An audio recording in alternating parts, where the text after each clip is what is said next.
News বাংলার সমস্ত দর্শকবৃন্দকে দীপাবলির আন্তরিক প্রীতি শুভেচ্ছা এবং অভিনন্দন জানাচ্ছি। আপনারা জানেন আমরা কিন্তু বেরিয়ে পড়েছিলাম, যেমন আপনারা বেরিয়ে পড়েছিলেন, দিন রাত কোনো সীমা নেই, আমরা কিন্তু চলছি এবং আমরা দেখাচ্ছি আপনাদের যে কত সুন্দরভাবে শুধুমাত্র বড় বড় মণ্ডপ, বড় বড় প্রতিমা, বড় বড় যে আয়োজন সেটা নয়, অলিতে গলিতে যে ছোট পুজো আছে, ছোট বাজেটের পুজো আছে, যেখানে হয়তো বাজেটের মানে আয়তনে বড় না, বড়াই নেই, আড়ম্বর নেই, কিন্তু সেখানে ভক্তি আছে, মায়ের প্রতি সমর্পণ আছে এবং আছে আত্মিক টান।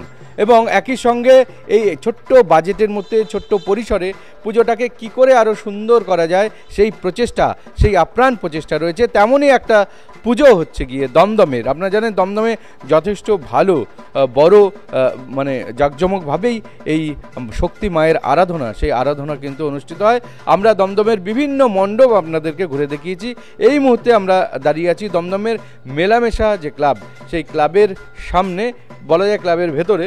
তো আপনারা দেখতে পারবেন যে এনারা যেটা করেছেন, যদি একটু মণ্ডপটা একটুখানি ক্যামেরাটা ঘোরাতে বলি সৌরভকে এবং মণ্ডপটাকে আপনারা দেখান।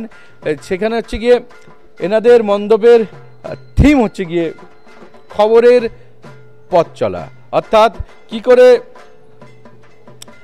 খবর, সেই খবরের একদম প্রথম দিক থেকে এবং আজকের মানে সময় পর্যন্ত খবর ছাড়া আমরা যাই কিছু করি সামাজিক জীবনে, সেই জীবনের যে প্রতিচ্ছবি সেটা কিন্তু মানে বিভিন্ন ঘটনা সেটা কিন্তু খবরে স্থান পায় এবং খবরের মাধ্যমেই আমরা বুঝতে পারি যে আমাদের ঘটনা প্রবাহগুলো কোন দিক থেকে কোন দিকে বয়ে যাচ্ছে।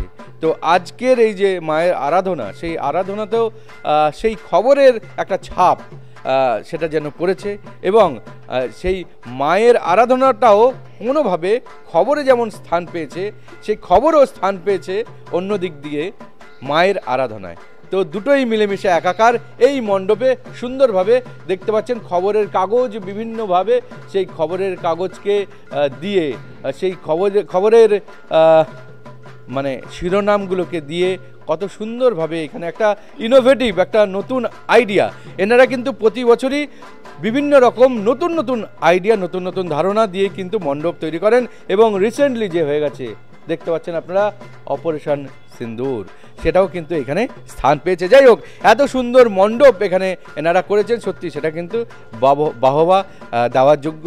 এবং এখানে দেখতে পাচ্ছেন একই সঙ্গে এখানে কিন্তু যারা দাদারা রয়েছেন তারা কিন্তু, এবং একই সঙ্গে যারা বাচ্চারা রয়েছে এবং মহিলারা রয়েছে, সবাই মিলে মিশে কিন্তু এটাকে সেলিব্রেট করে, এখানে আনন্দটাকে উপভোগ করে। তো সেই জন্য নিউজ বাংলার তরফ থেকে এই যে পুজো, সেই পুজোকে সেরা পুজোর সম্মান দিয়ে আমরা ভূষিত করছি নিউজ বাংলার শক্তি সম্মান 2025-এর তরফ থেকে। তোমরা এই পুজোর যে সম্মান, এই সম্মানকে এইবার চলো, 3 cheers for মেলামেশা ক্লাব, 3 cheers for মেলামেশা ক্লাব, 3 cheers for মেলামেশা ক্লাব। বলো কালী মা কি জয়, বলো কালী মা কি জয়, বলো কালী মা কি জয়। কি বলবে, কেমন লাগছে?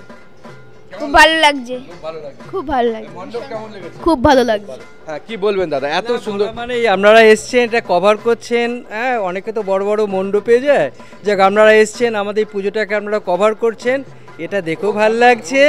এবং আপনারা একটা সম্মান, মানে একটা ট্রফি দিয়ে সম্মান জানালেন, এটা একটা বড় খবর কিন্তু আমাদের কাছে, পাওনাও বলতে পারেন। যাক, আমরা এত রাতে এসছেন, কষ্ট করেছে এসছেন, আপনাদের ধন্যবাদ আমাদের তরফ থেকে। অনেক অনেক ধন্যবাদ, শুভেচ্ছা আপনাকেও। কি বলবেন, পুজো ছোট বড় যাই কিছু হোক না কেন, তার একটা নিজস্ব স্থান বা নিজস্ব মহিমা, মাহাত্ম্য সমস্ত কিছু থাকে। আমরা মাতৃ আরাধনাকে অন্যরকমভাবে দেখছি, সেখানে দাঁড়িয়ে বিভিন্ন থিম সব কিছু, কিন্তু পুজোটা পুজোর জায়গায়। ছোট পুজো বড় হতে পারে এক সময়, ছোট বলেই সে ছোট নয়, হয়তো তার বহরে অত বড় নয়, হয়তো তার আয়তনে অত বড় নয়, বাজেট অত বড় নয়, জায়গা সীমিত, কিন্তু তার মধ্যে থেকেও মাতৃ আরাধনা এবং সেটাকে নিয়ে একটা জায়গায় তাকে উত্তীর্ণ করা, সেটাই, সেই প্রচেষ্টাটাকে আমরা সম্মান জানাই, তার জন্য এই সম্মান। কি বলবেন? দেখুন, সাময়িক পত্রের যে ইতিহাস তো অনেক পুরনো। উদ্যোক্তারা যে সাময়িক পত্র বা আমাদের যে সংবাদপত্র, আমাদের তো চতুর্থ স্তম্ভ বলা হয়, এই চতুর্থ স্তম্ভকে যে আমাদের সামনে এত সুন্দর করে উপস্থাপন করেছেন সেই জন্য উদ্যোক্তাদের ধন্যবাদ। আর ছোট পুজো আজকে ছোট আছে, কালকে হয়তো ছোট থাকবে না। এখন আজকে হয়তো লোকজন কম, দুদিন পরে হয়তো দেখা যাবে সামনের বছরই এখানে ভিড় উপচে উঠবে। অনেক শুভেচ্ছা রইল উদ্যোক্তাদের জন্য। একদমই। এবং এনারা বিভিন্ন রকম, এক বছর এনারা করেছিলেন বিগত দিনে মানে পাখির মানে খাঁচা দিয়ে, মানে সেটা কিন্তু যথেষ্ট দূর দূরান্ত থেকে কিন্তু দর্শনার্থীরা এই মণ্ডপমুখী হয়েছিলেন। তো এনাদের অনেক অনেক শুভেচ্ছা রইল। দেখতে পাচ্ছেন বাচ্চারা আজকে ট্রফি নিয়ে বা এই যে পুরস্কার নিয়ে কতটা খুশি। এরাই কিন্তু আগামী দিনে দিনের ভবিষ্যৎ। এবং একই সঙ্গে এই যে মণ্ডপ, এই মণ্ডপকে কিন্তু এরাই আগামী দিনে এই পুজোকে, এই মণ্ডপকে কিন্তু এরাই এগিয়ে নিয়ে যাবে। এই কনসেপ্টকে, এদের মাথায় যে বিভিন্ন চিন্তাভাবনা, নতুন নতুন চিন্তাভাবনা, সেই চিন্তা ভাবনা দিয়ে কিন্তু এই মণ্ডপকে সাজাবে। সেই দিনের জন্য শুভেচ্ছা রইল এবং একই সঙ্গে আমাদের তরফ থেকে আরও অতিরিক্ত শুভেচ্ছা। এই পুজো এইভাবেই আরও এগিয়ে যাক এবং নতুন যে ধারণা, কনসেপ্ট নিয়ে এই পুজো এগিয়ে যাক এবং দর্শক বলুন বা দর্শনার্থী বলুন, তাদের সামনে নিজেদের যে চিন্তাভাবনা সেটাকে সুন্দরভাবে ফুটিয়ে তুলুক। এই শুভেচ্ছা, এই শুভকামনা নিয়ে এখান থেকে বিদায় নিচ্ছি। আবার দেখা হবে সামনের বছরে। ততক্ষণের জন্য ধন্যবাদ এবং শুভেচ্ছা।